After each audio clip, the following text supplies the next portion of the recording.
अस्सलाम वालेकुम स्टूडेंट्स, आज हम सॉल्व करने वाले हैं क्वांटिटेटिव रीजनिंग का एक और पास पेपर। ये पास पेपर जो है ये फॉल 2025 का है। ठीक है, तो आज इस लेक्चर में हम जो है वो इसके शॉर्ट क्वेश्चन जो है वो सॉल्व कर लेते हैं। तो पहला पार्ट जैसे कि आपको पता है शॉर्ट क्वेश्चन का ही होता है और इसमें देखें 6 शॉर्ट क्वेश्चन है और मोस्टली जो है वही टॉपिक्स से होते हैं जो हमने पहले सॉल्व किए हैं। जैसे देखें पहला जो शॉर्ट क्वेश्चन है वो सेट वाले चैप्टर से है और इसमें क्या पूछा हुआ है कि आपको 2 सेट दिए हुए हैं और आपने जो है वो डी मार्गन्स लॉ वेरीफाई करवाना है। देखें पहले यहाँ से स्टेटमेंट पढ़ लेते हैं। वेरीफाई डी मार्गन्स लॉ, और आपको पता है डी मार्गन्स लॉ के जो है वो 2 पार्ट होते हैं, एक यूनियन के लिए और एक जो है वो इंटरसेक्शन के लिए। तो यूनियन के लिए उन्होंने सिर्फ यूनियन के लिए जो है वो प्रूव करने का बोला हुआ है, ए यूनियन बी कॉम्प्लीमेंट, ये वाला पोर्शन। अगर सिर्फ डी मार्गन्स लॉ लिखा होता तो हमें ये जो है दोनों पार्ट इसको सॉल्व करने पड़ते, ए इंटरसेक्शन बी कॉम्प्लीमेंट वाला भी। और वैसे भी ये शॉर्ट क्वेश्चन है तो अमूमन जो है वो एक पार्ट ही सॉल्व करने के लिए बोला होगा, वैसे तो क्वेश्चन काफ़ी लेंथी हो जाता है। तो यहाँ पे जो है वो ए यूनियन बी कॉम्प्लीमेंट वाला पार्ट सॉल्व करने का बोला हुआ है। स्टेटमेंट उन्होंने हमें क्वेश्चन में ही दी हुई है और सेट भी देखें दिए हुए हैं। तो सेट में क्या दिए हुए हैं, सबसे पहले सेट में दिया हुआ है ये सेट यू। ठीक है, यहाँ पे यू नहीं लिखा हुआ, लेकिन आपने याद रखना है कि जो भी बड़ा सेट होगा जो इन दोनों ए और बी सेट को कंटेन करवा रहा हो वो हमारे पास हमेशा यूनिवर्सल सेट यू होता है। तो ये जो सेट है नेचुरल नंबर का 1 to 10, ये हमारे पास सेट यू है। उसके बाद ए सेट दिया हुआ है सेट ऑफ इवन नंबर्स 2 4 6 8 10, और बी सेट में जो है वो सेट ऑफ ओड नंबर है। अब इसके लिए हमने जो है ये डी मार्गन्स लॉ की ये वाली स्टेटमेंट जो है वो प्रूव करवानी है। तो देखें इसका सोल्यूशन। ठीक है, वेरीफाई डी मार्गन्स लॉ, यहाँ पे मैंने स्टेटमेंट जो है वो दोबारा लिखी दी है। अब हम इसको सॉल्व करते हैं। सेट भी दोबारा लिखे हुए हैं। यू सेट में फर्स्ट 10 नेचुरल नंबर थे, ए सेट में जो है वो इवन नंबर हैं 10 तक, और बी सेट में ऑड नंबर है। सबसे पहले हम लेफ्ट हैंड साइड जो है वो इसकी सॉल्व कर लेते हैं। लेफ्ट हैंड साइड है आपके पास ए यूनियन बी कम्प्लीमेंट। ठीक है, ए यूनियन बी कम्प्लीमेंट और ए यूनियन बी, उसके बाद ब्रैकेट है और ऊपर कम्प्लीमेंट है। इसका मतलब है आपने सबसे पहले जो सॉल्व करना है वो क्या है, ए यूनियन बी। तो यूनियन कैसे लेते हैं दो सेट का, आपको पता है दो सेट के सारे एलिमेंट, ए के सारे एलिमेंट और बी के सारे एलिमेंट जो है वो हमने यूनियन में लिखने होते हैं। तो ए यूनियन बी सबसे पहले लिया हमने, A union B, A union B a set लिखा, फिर यूनियन बी सेट लिखा। अब ए सेट में आपको पता है सारे जो हैं वो इवन एलिमेंट हैं, बी सेट में सारे ओड एलिमेंट हैं, तो इनके यूनियन में ये सारे एलिमेंट जब हम लिखेंगे तो ये पूरे का पूरे सेट ऑफ नेचुरल नंबर बन जाएगा 1 से लेके 10 तक। इस तरह हमने इसका यूनियन ले लिया। उसके बाद हमने क्या करना है, इस सेट का कॉम्प्लीमेंट लेना है। तो कॉम्प्लीमेंट के लिए ए यूनियन बी का कॉम्प्लीमेंट, कॉम्प्लीमेंट का मतलब आपको पता है कि अगर किसी भी सेट का कॉम्प्लीमेंट है तो वो कैसे लेते हैं, ए कॉम्प्लीमेंट का मतलब होता है यू माइनस ए। इसका मतलब है आपने ए यूनियन बी का कॉम्प्लीमेंट लेना है, तो आपने क्या करना है, ए यूनियन बी कॉम्प्लीमेंट है तो आपने यू में से माइनस कर देना है ए यूनियन बी, यानी कि ए यूनियन बी वाला जो सेट हमारे पास आया है उसको हमने यू से माइनस कर देना है। अब यू सेट हमें पता है ये क्या था, set of natural number from 1 to 10, और ए यूनियन बी भी हमारे पास यही आया है। तो इसका मतलब है जब हम यू में से, ये दोनों सेट सेम हो गए हैं और यू में से ए यूनियन बी के सारे एलिमेंट माइनस करें तो हमारे पास एंड पे कुछ भी नहीं बचेगा, क्योंकि दोनों सेट जो हैं वो अब हमारे पास सेम है। देखिए A union B 1 2 3 4 up to 10, और इसी तरह ए यू सेट है और उसके बाद ए यूनियन बी सेट है, दोनों सेट सेम है तो हमारे पास एंड रिजल्ट जो है वो एम्प्टी आता है। अब हम इसकी जो है वो राइट हैंड साइड सॉल्व करेंगे। राइट हैंड साइड हमारे पास क्या है कि ए यूनियन बी का कॉम्प्लीमेंट इक्वल आएगा A complement intersection B complement. ठीक है, तो हमने ये साइड प्रूफ करवानी है कि A complement intersection B complement, और ये भी हमारे पास किसके इक्वल आना चाहिए, एम्प्टी सेट के। तो ए कॉम्प्लीमेंट का मतलब है आपने सबसे पहले क्या करना है, यू माइनस ए करना है। ठीक है, और बी कॉम्प्लीमेंट हमने करना है उसके बाद यू माइनस बी। तो ए कॉम्प्लीमेंट और बी कॉम्प्लीमेंट करके इन दोनों का जो रिज़ल्ट आएगा उसका हमने क्या ले लेना है, इंटरसेक्शन। तो चलें अब इस साइड को स्टार्ट करते हैं। राइट हैंड साइड है हमारे पास A intersection intersection A complement intersection B complement. तो सबसे पहले क्या किया हमने, ए कॉम्प्लीमेंट लिया यू माइनस ए। यू क्या है, set of first and natural number, और इसमें से हमने ए सेट माइनस कर दिया जिसमें सारे इवन नंबर थे। तो जब हमने फर्स्ट एंड नेचुरल नंबर में से सारे इवन नंबर माइनस किए तो हमारे पास एंड रिजल्ट में क्या आ जाएगा, सारे ओड नंबर का सेट। ठीक है, उसके बाद है बी कॉम्प्लीमेंट। बी कॉम्प्लीमेंट है U minus B.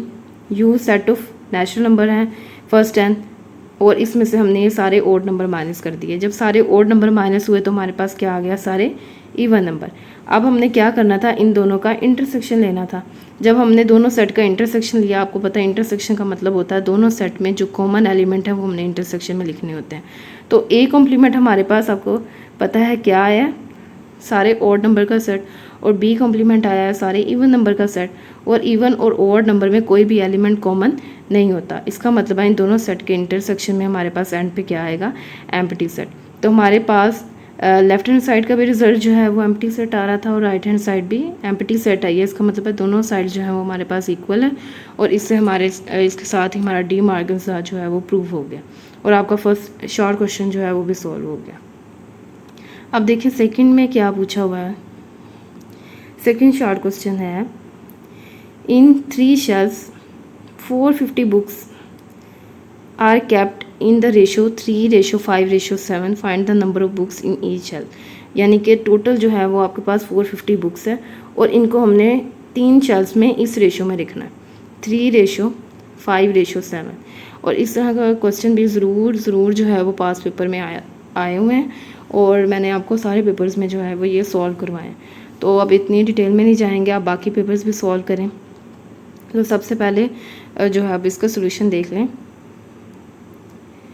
Total books जो है वो हमारे पास दी हुई हैं 450। हमने इनको 3 शेल्फ्स में रखना है, कितने रेशो में, 3:5:7। तो सबसे पहला काम जो है वो क्या होता है कि सबसे पहले हम ये रेशो जो है इसको ऐड कर लेंगे। रेशो का मतलब होता है इतने पार्ट्स। ठीक है, अगर आपके पास 450 बुक्स हैं तो आपने 3 शेल्फ्स में उनको 3:5:7 में रखना है। इसका मतलब है हमने 450 बुक्स के जो है वो इतने पार्ट्स कर लेने हैं। कितने पार्ट्स करने हैं, हम ये 3, 5 और 7 को ऐड कर लेंगे। टोटल इसके कितने पार्ट्स बन जाते हैं, टोटल पार्ट्स हमारे पास आ जाएंगे 15। ठीक है, इसका मतलब है 450 बुक्स को हमने टोटल 15 पार्ट्स में डिवाइड करना है, और पहले शेल्फ में हमने 3 पार्ट रखने हैं, दूसरे शेल्फ में 5 पार्ट्स रखने हैं, और तीसरे शेल्फ में हमने 7 पार्ट्स रखने हैं। तो उसके लिए क्या काम करना होता है, हमारे पास कैसे आएंगी बुक्स इन फर्स्ट शेल्फ, तो हम उन्हें बताया हुआ है कि पहले शेल्फ में आपने 3 पार्ट्स रखने हैं। तो हमने 3 को जो है वो इसी तरह बटे के ऊपर रखना है, टोटल पार्ट्स बटे के नीचे आएंगे, और मल्टीप्लाई कर देना टोटल नंबर ऑफ़ बुक्स से। ठीक है, तो इसकी कटिंग कर लें आप, आपके पास जो है वो फाइनल आंसर आ जाएगा। ये आ जाता है 5 3 are 45, और 3 × 30 करेंगे तो ये 90। इसका मतलब है पहले शेल्फ में जो है वो टोटल 90 बुक्स आएंगी। बिल्कुल यही प्रोसीजर फॉलो करते हुए हम बाकी शेल्फ की बुक्स देख लेते हैं। दूसरे शेल्फ में हमने 5 पार्ट्स रखने हैं बुक्स के। ठीक है, तो हमने 5 को बटे के ऊपर रखना है, टोटल पार्ट्स नीचे रखने हैं, और मल्टीप्लाई कर देना है हमने 450 से, टोटल नंबर ऑफ बुक्स से। तो आंसर आ जाता है 150। इसी तरह तीसरे शेल्फ में हमने 7 पार्ट्स रखने हैं, तो इसको भी बिल्कुल उसी तरह आपने करना है। तो टोटल 210 बुक्स आ जाती हैं। यानी कि पहले शेल्फ में जो है वो 90 बुक्स रखेंगे, दूसरे शेल्फ में हमने 150 बुक्स रखनी है, और तीसरे में 210। और आप देखेंगे कि जब हम इन सारी नंबर्स को ऐड करेंगे तो एंड रिज़ल्ट जो है वो हमारे पास 450 आएगा।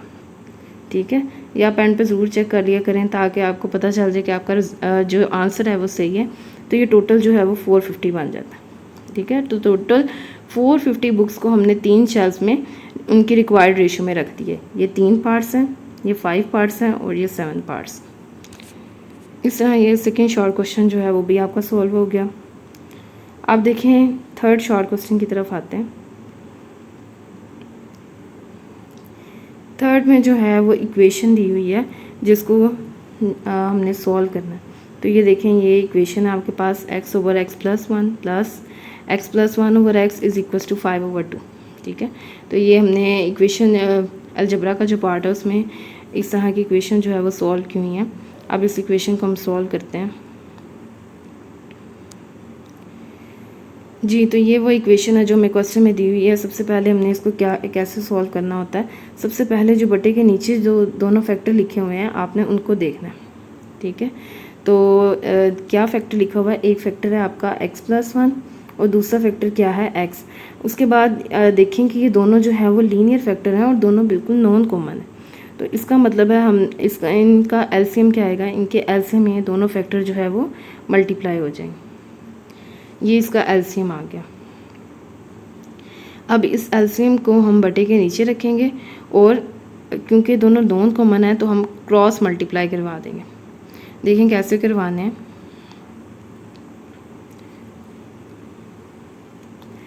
सबसे पहले हमने क्या करना है, दोनों फैक्टर लिख देती हूँ, x+1 प्लस x+1/x। अब एलसीएम जो है वो हमारे पास आ जाता है x+1। अब क्योंकि दोनों नॉन कॉमन फैक्टर हैं तो आप सिंपली यहाँ से क्रॉस मल्टीप्लाई करवा सकते हैं। x को यहाँ x के साथ मल्टीप्लाई करवाएंगे, आ जाएगा x², फिर ये प्लस का साइन आएगा, उसके बाद x+1 को हम इस x+1 से मल्टीप्लाई करवा देंगे, ये आ जाएगा x+1 का स्क्वायर। ठीक है, यहाँ तक फर्स्ट स्टेप हो गया जिसमें हमने एलसीएम लिया और क्रॉस मल्टीप्लाई करवाया। अभी तक हम जो है वो लेफ्ट हैंड साइड सॉल्व कर रहे हैं, राइट हैंड साइड को भी हमने नहीं छेड़ा और उसी तरह जो है वो आती जाएगी, जो कि क्या है 5/2। इसी तरह नीचे भी आ जाएगा 5/2।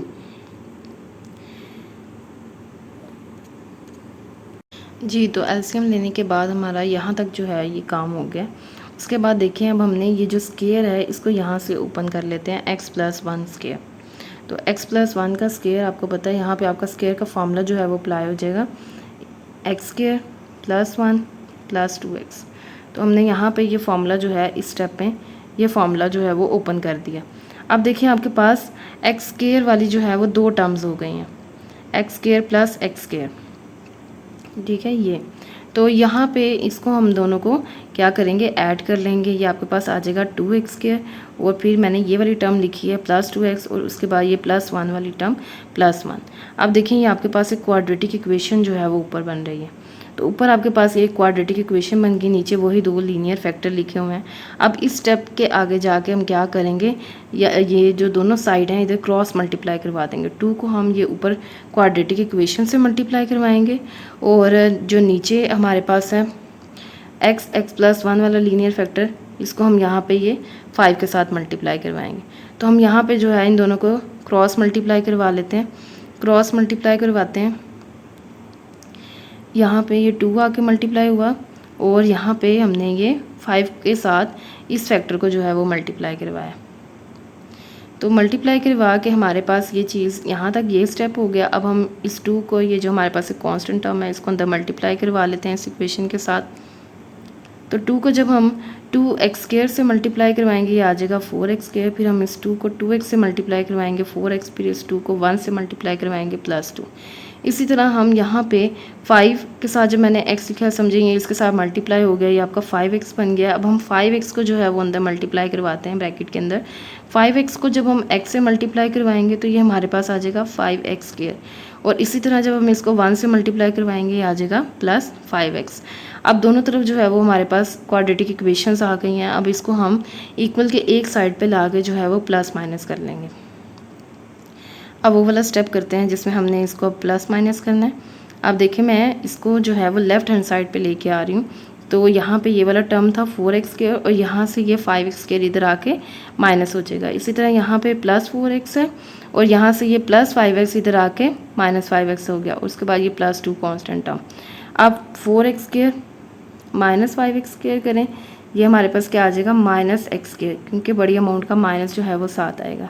इसी तरह हमारे पास है 4x -5x, तो यहाँ पे आ जाएगा -x और +2 जो कांस्टेंट टर्म थी वो उसी तरह आ जाएगी। अब हमारे पास जो है वो फाइनल जो है इक्वेशन कौन सी आ रही है, ये जो लास्ट पे लिखी हुई है -x² प्लस -x और +2, ये वाली इक्वेशन। अब इस इक्वेशन के साथ आप देखें जो पहला फैक्टर x² है उसके साथ ये माइनस साइन, तो इसको सबसे पहले हमने ख़त्म करना है। वो कैसे करेंगे, दोनों तरफ माइनस से जो है वो हम मल्टीप्लाई करवा देंगे। तो ये है -x² -x +2 = 0। जब माइनस से मल्टीप्लाई करवाएंगे आ जाएगा x² + x -2 = 0। यहाँ पे जब माइनस से मल्टीप्लाई करवाते हैं तो 0 को कोई फ़र्क नहीं पड़ता। अब ये आपके पास फाइनल जो है वो क्वाड्रेटिक इक्वेशन आ गई है। उसके बाद आपने इसको सॉल्व करना है। सॉल्व करने के हमने डिफरेंट मेथड किए थे। फैक्टराइजेशन से कर सकते हैं, आप क्वाड्रेटिक फार्मूला लगा सकते हैं, कंप्लीटिंग स्केल से कर सकते हैं। तो सबसे जो है क्विक मेथड वो है फैक्टराइजेशन, तो हम इसको फैक्टराइजेशन से जो है वो सॉल्व करते हैं। ठीक है, तो ये हमारे पास इक्वेशन थी जो हमने अभी पिछले पेज पे की है, एक्स के प्लस एक्स माइनस 2। अब इस इक्वेशन की हम फैक्टराइजेशन करते हैं। उम्मीद है आपको फैक्टराइजेशन जो है वो करनी आती होगी। ये देखें लास्ट पे जो टर्म है वो क्या है 2 और इसके साथ है माइनस साइन। तो 2 का मतलब है आपको दो ऐसे नंबर चाहिए जिनको मल्टीप्लाई करने से 2 आता हो और माइनस करने से आपके पास क्या है, ये देखें एक्स के साथ 1 है तो माइनस करने से आपके पास 1 है। तो ऑब्वियस बात है क्या फैक्टर आएंगे 2 मल्टीप्लाई 1, क्योंकि इनको मल्टीप्लाई करने से 2 आ रहा है और जब हम इनको माइनस करते हैं तो वो हमारे पास 1 आता है। अब आपने यहाँ पे ये चीज़ का ध्यान रखना है कि यहाँ पे ये जो 1 है इसके साथ कौन सा साइन है, इस 1 के साथ प्लस है। इसका मतलब है आपने बड़ी अमाउंट के साथ जो है वो प्लस लगाना है और छोटी के साथ माइनस लगाना है। अगर यहाँ पे -1 होता तो इसको जो है वो मैं इस तरह लिखती -2 + 1। ठीक है, तो ये साइन, ये वाली टर्म का साइन हमें बताता है कि किस बड़ी अमाउंट के साथ प्लस लगेगा माइनस लगेगा, और जो 2 के साथ माइनस है वो हमें क्या बताता है कि हमने ये जो दो फैक्टर चूज़ किए हैं वो उनको हमने माइनस करना है या प्लस करना है। ठीक है, अब हम इसकी फैक्टराइजेशन कर लेते हैं। देखें फैक्टराइजेशन की हमारे पास ये चीज़ आ जाती है x square plus x minus 2। Factor हमने बनाया 2 × 1, इसको हम यहाँ लिख लेते हैं plus 2x minus x minus 2, इस तरफ क्या है 0। उसके बाद देखें अब हमने कॉमन लेना है, तो मैंने 2x को पहले लिखा हुआ है, मुझे इसको 2 के साथ लिख लेना चाहिए ताकि कॉमन लेने में आसानी रहे। हम इन दोनों से जो है वो 2 कॉमन ले लेंगे। मैंने सिर्फ यहाँ पे जगह चेंज की है, इसके अलावा कुछ नहीं किया। अगर आपने पहले ही यहाँ पे x और प्लस 2x लिखा है तो आपको ये स्टेप करने की ज़रूरत नहीं। उसके बाद हमने क्या करना है, यहाँ पे आगे अब हमने कॉमन लेना है। देखिए x के माइनस एक्स में से x कॉमन आ गया और आपके पास अंदर क्या बचेगा, एक्स स्क्वायर में यहाँ से x बच गया और x की जगह पे आ जाएगा 1। इसी तरह यहाँ इन दोनों से हम क्या कॉमन लेंगे 2 और यहाँ पे बच गया x और दूसरी टर्म पे बच गया 1। अब देखिए यहाँ पे हमारे पास जो है वो कॉमन फैक्टर फिर हमने लिखना होता है x - 1 कॉमन है दोनों में, ये लिखेंगे x - 1 और ये बाहर वाले फैक्टर लिखेंगे फिर x + 2। ये आपके पास दो लीनियर फैक्टर आ गए जो कि 0 के इक्वल है। यहाँ पे आपने ये चीज़ ज़रूर याद रखनी है कि दोनों फैक्टर 0 के इक्वल होंगे तब हम इसको इस तरह सेपरेट कर सकते हैं, x - 1 = 0 और x + 2 = 0। अगर यहाँ पे 0 के अलावा कोई और नंबर है तो ये वाला स्टेप आप नहीं कर सकते। ठीक है, ये गलती जो है वो आपने पेपर में नहीं करनी। यहाँ पे ज़रूर जो है वो आपके पास 0 होना चाहिए, कोई और कांस्टेंट जो है वो नहीं होना चाहिए, फिर ही आप इन दोनों लीनियर फैक्टर को इस तरह सेपरेट कर सकते हैं। जब आपने सेपरेट कर लिया तो सिंपली आप यहाँ से x की वैल्यू निकाल लेंगे।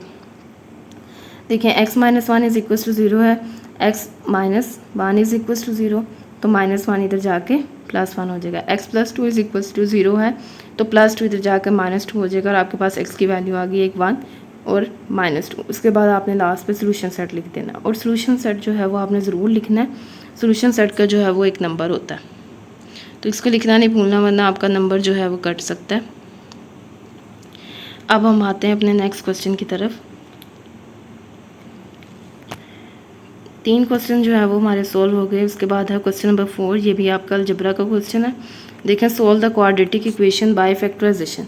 आपने क्वाड्रेटिक इक्वेशन को जो है वो फैक्टराइजेशन से सोल्व करना है। ये आपकी क्वाड्रेटिक इक्वेशन है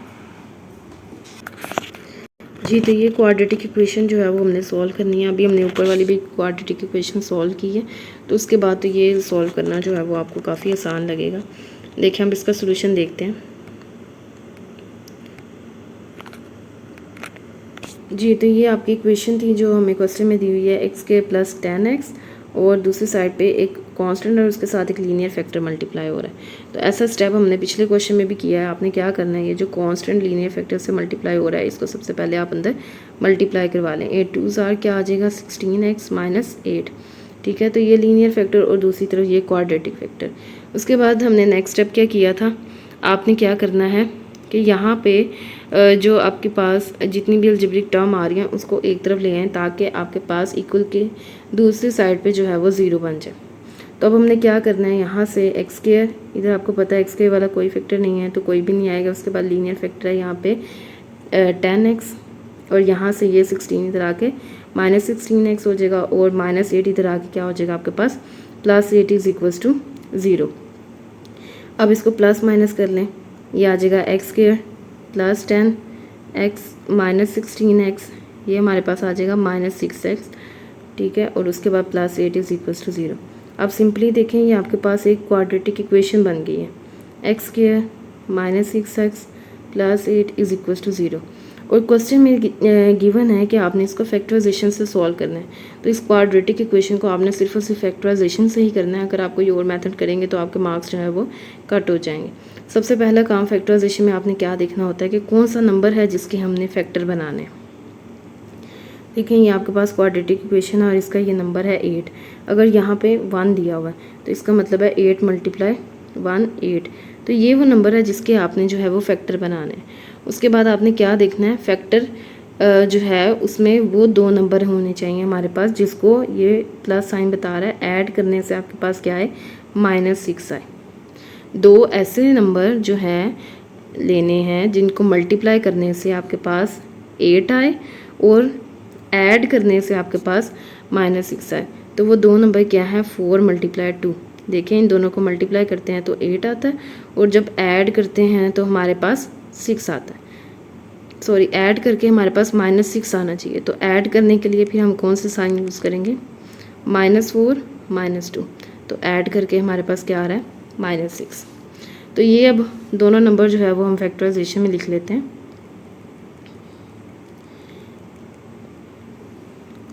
ठीक है, तो x² -6x +8 is equal to 0।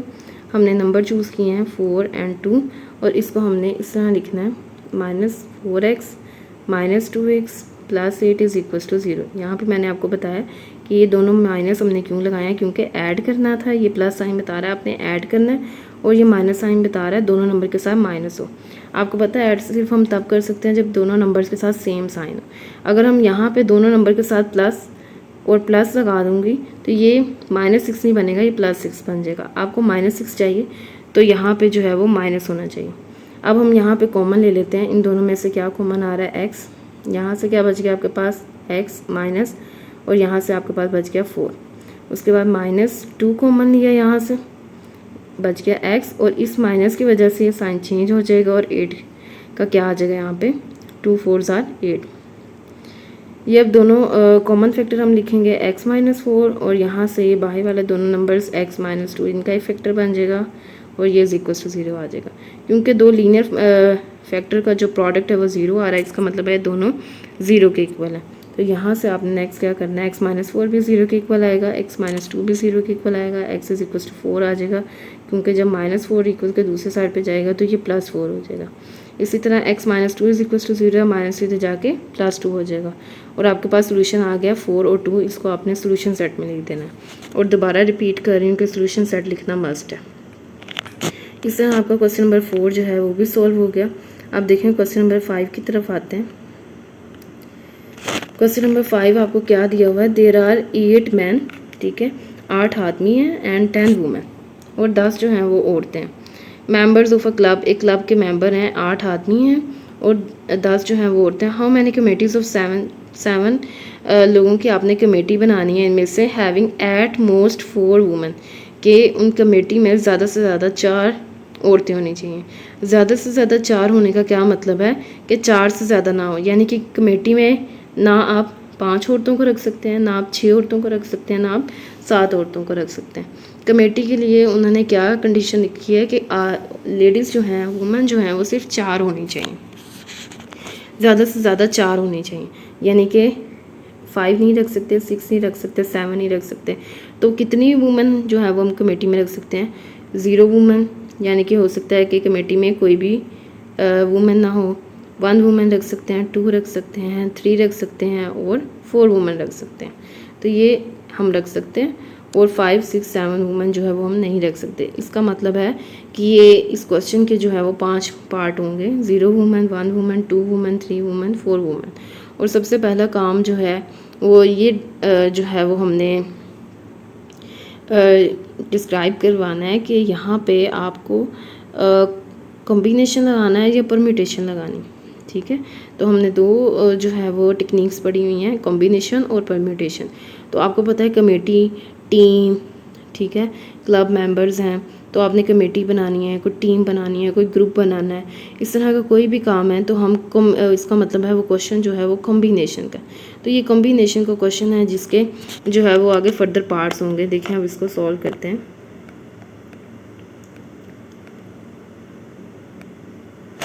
जी ये है कॉम्बिनेशन का क्वेश्चन।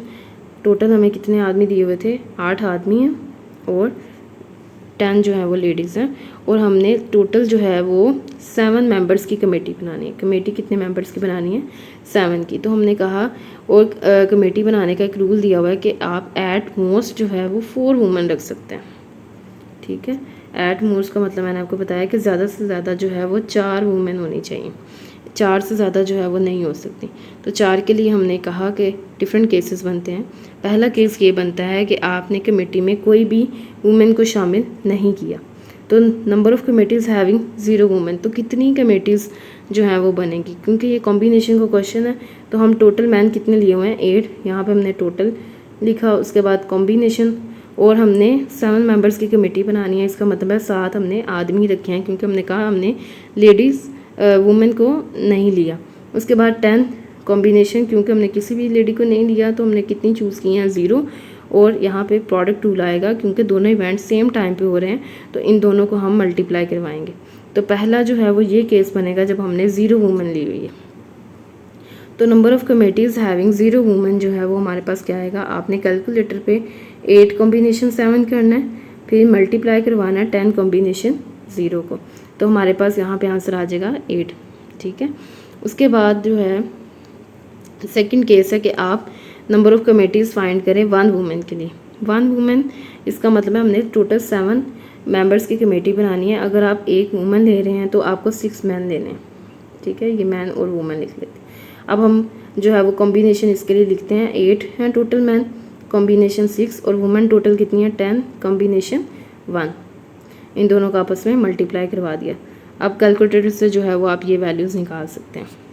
इसी तरह अब हम 2 के लिए करेंगे।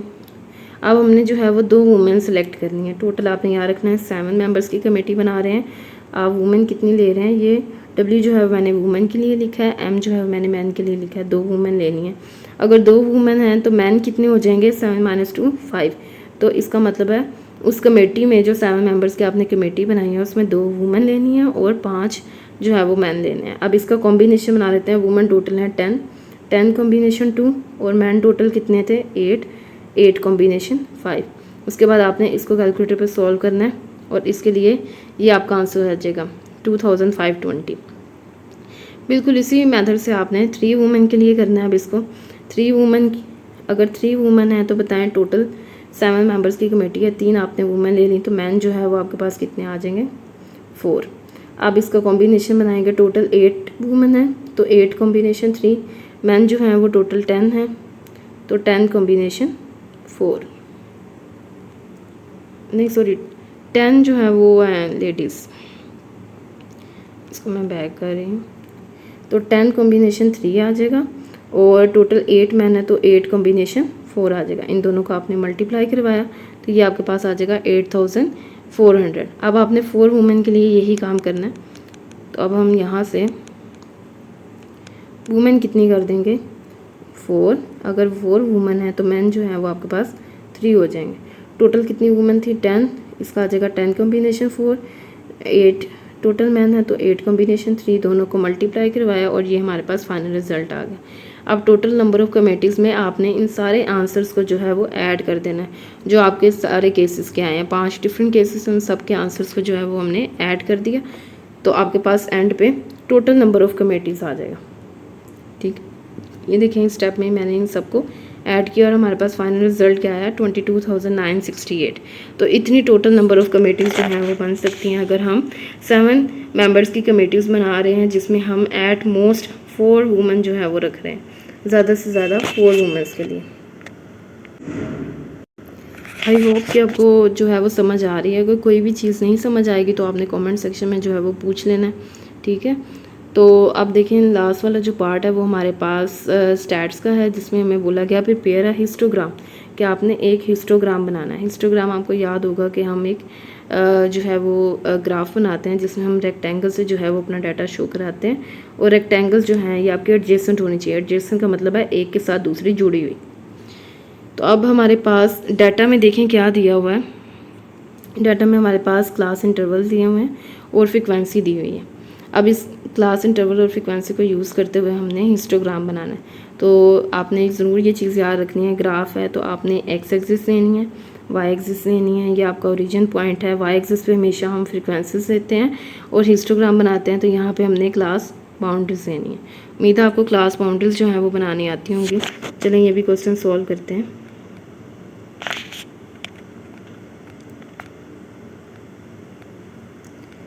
जी, तो ये आपका लास्ट क्वेश्चन है। सबसे पहला काम जो है वो हमें ये करना पड़ेगा कि हमें जो क्लास इंटरवल दिए हुए हैं उससे हम जो है वो क्लास बाउंड्रीज बना लेंगे।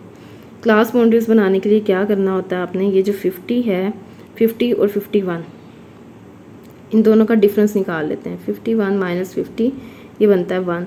उसके बाद ये जो डिफरेंस आ रहा है इसका आपने हाफ कर लेना होता है, ये आ गया 0.5। मोस्टली जो डाटा दिया होता है उसमें यही डिफरेंस आ रहा होता है क्योंकि हम यहाँ पे 1 का डिफरेंस ले रहे होते हैं, तो 0.5 आता है। 0.5 को अब आपने किस तरह यूज़ करना होता है, जो लोअर क्लास बाउंड्री है जैसे यहाँ पे 41 है तो इसमें से हमने 0.5 माइनस करना है। जब हम 41 में से 0.5 माइनस करते हैं तो ये आ जाता है 40.5, और जो ऊपर क्लास बाउंड्री 50 है उसमें इस 0.5 को ऐड करना होता है तो ये आ जाएगा 50.5। बिल्कुल यही स्टेप जो है वो आपने हर क्लास इंटरवल के लिए करना है, तो आपके पास क्लास बाउंड्रीज जो है वो बनती जाएंगी।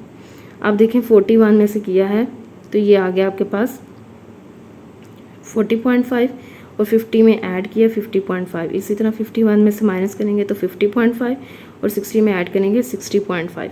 तो इस तरह करते करते आपके पास एंड रिजल्ट ये आ जाएगा। अब क्लास बाउंड्रीज बनाने का क्या मकसद है, आप देखें आपकी जो पहली जो क्लास है उसका जो अपर लिमिट है 50.5 आ रही है, और इसी 50.5 से आपकी अगली क्लास स्टार्ट हो रही है, यानी कि अगली क्लास की जो लोअर बाउंड्री है वो भी सेम है। ये जब सेम आ गई हैं तो इसका मतलब है आपकी जो रेक्टेंगल्स हैं वो एडजेसेंट आएंगी। ठीक है, अब हम इस क्लास बाउंड्रीज को जो है वो एक्स एक्सिस पे रख लेते हैं। ये जो मैंने ग्राफ बनाया इस पर एक्स एक्सिस ही लिखा हुआ, आपने जो है जब ग्राफ बनाना है यहाँ पे एक्स एक्सिस लिखना है, और कोशिश करना है कि अगर आपको ग्राफ वाला कोई क्वेश्चन आता है तो ग्राफ जो है वो आप स्केल से बनाएं, ऐसे हैंड से फ्रीली ग्राफ ना बनाएं, क्योंकि ग्राफ में जो है वो नीटनेस के जो है वो नंबर होते हैं। आपका ग्राफ जो है वो बिल्कुल नीट होना चाहिए, और वो तभी बनेगा जब आप स्केल से बनाएंगे। और हर चीज़ को मेंशन करना है, रीजन को आपने 0 लिखना है। इसी तरह ऊपर भी जो है आपके पास वाई एक्सिस लिखा होना चाहिए, यहाँ पे आपने वाई एक्सिस लिख लेना। आपको पता होगा कि ग्राफ में जो हॉरिजॉन्टल एक्सिस है वो आपके पास एक्स एक्सिस होती है, और वर्टिकल एक्सिस जो है उसको हम वाई एक्सिस बोलते हैं, ये आपने मेंशन करना है। उसके बाद ये मैंने सारी क्लास बाउंड्रीज लिखी हैं। क्लास बाउंड्रीज जो हैं वो आपकी 40.5 से स्टार्ट होकर 100.5 तक जा रही। ये सारी क्लास बाउंड्रीज मैंने यहाँ पे लिखी, 40.5, 50.5, 60.5, ये सारी एक्स एक्सिस पे यहाँ तक लिख ली। उसके बाद जो है वो फ्रिक्वेंसीज को आपने देखना है। फ्रिक्वेंसी जो है वो आपकी 1 से लेके लोअर फ्रिक्वेंसी जो है सबसे जो छोटी है वो 1 है, और सबसे जो ग्रेटर है वो 10 है। तो आप अपनी मर्ज़ी से डिफरेंस ले सकते हैं। आप 1 का भी डिफरेंस ले सकते थे, 1 लें, 2 लें, 3 लें। मैंने यहाँ पे जो है इस ग्राफ में 2 के डिफरेंस से जो है वो फ्रिक्वेंसी ली हुई है। तो यहाँ पे पहली फ्रिक्वेंसी 2, 4, 6, 8 और 10। उसके बाद आपने क्या करना है, आपने सबसे पहले अब यहाँ पे निशान लगाना है कि पहली जो हमारी क्लास बाउंड्री है उसकी फ्रिक्वेंसी कितनी है। तो देखें उसकी फ्रिक्वेंसी है 1, तो आपने 1 को जो है वो इस यहाँ पे मार्क कर लेते हैं हम। 1 जो है आपको पता है ये 0 और 2 के बीच में आएगा, ये जो पॉइंट है ये 0 का, 0 और 2 के बीच में मिड पॉइंट जो है वो 1 का होगा। तो यहाँ पे ये आपने लाइन ड्रा कर ली 40 और 50 के बीच में, इस तरह एक रेक्टेंगल बन गई। उसके बाद नेक्स्ट जो है वो फ्रिक्वेंसी 4 थी, मैंने यहाँ पे इस 4 को यहाँ पे मार्क किया और ये रेक्टेंगल बना ली। इसी तरह 70.5 के बीच में जो है फ्रिक्वेंसी 8 है, यहाँ पे ये 8 लिखा हुआ है तो 8 के सामने ये रेक्टेंगल जो है वो इस तरह ड्रा हो जाएगी। बिल्कुल इसी तरह करते करते आपने सारी फ्रिक्वेंसी जो है मार्क करते हुए ये रेक्टेंगल्स बना लेनी है। शेडिंग आपकी मर्ज़ी, आप जैसे मर्ज़ी करें, करनी है करें, नहीं करनी ना करें, लेकिन आपने जो है ग्राफ जो है वो मस्ट आपका नीट होना चाहिए और आपने हर चीज़ जो है वो मेंशन करनी है। जैसे मैंने आपको बताया कि यहाँ पे मैंने एक्स एक्सिस नहीं लिखा, वो लिखे हैं ये एक्स है, ये वाई एक्सिस है, यहाँ पे ओरिजिन का पॉइंट 0 लिखें। उसके बाद ये भी बताएं कि हमने वाई एक्सिस पे फ्रिक्वेंसीज दी हुई हैं, एक्स एक्सिस पे हमने क्लास क्वांटिटीज दी हुई हैं, ठीक है। और यहाँ पे जो रेक्टेंगल्स बनाए हैं इनके ऊपर मैंने ये नंबर लिखे हैं जो शो कर रहे हैं कि ये इनकी इतनी इतनी हाइट है, ये फ्रिक्वेंसीज हैं उनकी, कि इस बाउंड्री से इस बाउंड्री तक इसकी 3 फ्रिक्वेंसी है, इस बाउंड्री से इस बाउंड्री तक 2 फ्रिक्वेंसी। जितना आप नीट बनाएंगे, जितना आप क्लियरली डिफाइन करेंगे अपने ग्राफ को, आपको उतने ज़्यादा जो है वो इसके मार्क्स मिलेंगे। इस तरह जो है वो हमारे सारे 6 क्वेश्चन जो हैं शॉर्ट क्वेश्चन वो आपके सॉल्व हो गए। आप इनकी प्रैक्टिस करें और पास पेपर जो है वो भी साथ साथ देखते जाएं। अमूमन जो है वो इन्हीं टॉपिक से जो है वो क्वेश्चन आए हुए हैं। अगर आप यही टॉपिक अच्छे से प्रिपेयर करते हैं तो आपका क्वांटिटेटिव रीजनिंग का पेपर जो है वो बहुत आसानी से जो है वो सॉल्व हो जाए। और अगर आपको कोई भी क्वेश्चन समझ नहीं आया या आपने कम्बिनेशन परम्यूटेशन जो है वो आपको मुश्किल लगता है टॉपिक, वो आप बताएं कमेंट सेक्शन में, हम उस पर डिटेल वीडियो जो है वो बनाएंगे। For more such videos, subscribe to our channel Maths Tips.